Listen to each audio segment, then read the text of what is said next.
August 15 சுதந்திர தினத்தை முன்னிட்டு கோவை குமரகுரு கல்லூரியில் 2 நாட்கள் நடைபெறும் ஓடிசி எனும் இசை நிகழ்ச்சி மனிதனின் வளர்ச்சி மற்றும் மலர்ச்சி எனும் தலைப்பில் கிட்டார் இசையை மையமாக கொண்டு நடைபெற உள்ளதாக விழா ஒருங்கிணைப்பாளர்கள் தகவல்.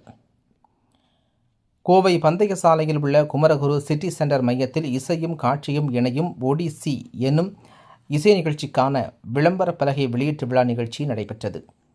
இதனை Sivanjali temple of fine arts அமைப்பின் சார்பாக காயத்ரி, பிரதீபன், பூர்ணிமா மற்றும் குமரகுரு கல்வி நிறுவனங்கள் லிபரல் ஆர்ட்ஸ் கல்லூரியின் தலைவர் பிரியதர்சினி ஆகியோர் வெளியிட்டனர். பின்னர் செய்தியாளர்களை சந்தித்து கூறுகையில், Sivanjali temple of fine arts Kovai Kumaraguru நிறுவனங்கள் இணைந்து வரும் ஆகஸ்ட் 15 சுதந்திர தினம் மற்றும் 16 ஆகிய 2 நாட்கள் ஓடிசி என்னும் கிட்டார் இசையை மையமாக கொண்ட நிகழ்ச்சியை நடத்த திட்டமிட்டுள்ளதாகவும், இந்த இசை நிகழ்ச்சியில் சிவாஞ்சலி டெம்பிள் ஆஃப் ஃபைன் ஆர்ட்ஸை சேர்ந்த 100க்கும் மேற்பட்ட இசை கலைஞர்கள் மற்றும் தொழில்நுட்ப குழுவினர் பங்கேற்க உள்ளதாகவும், கிட்டார் இசையுடன் காட்சி அமைப்பு மற்றும் கலை நிகழ்த்துதல் ஆகியவற்றை ஒருங்கிணைத்து இந்நிகழ்ச்சி நடைபெற உள்ளது என தெரிவித்தனர்.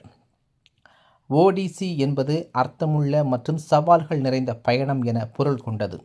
வாழ்க்கையில் ஒருவர் கடந்து செல்லும் அனுபவங்கள், மாற்றங்கள் மற்றும் தன்னைத்தானே உணரும் நிலைகள் ஆகியவற்றை இசை மற்றும் காட்சிகள் மூலமாக வெளிப்படுத்தும் வகையில் வடிவமைக்கப்பட்டுள்ளது என தெரிவித்தனர்.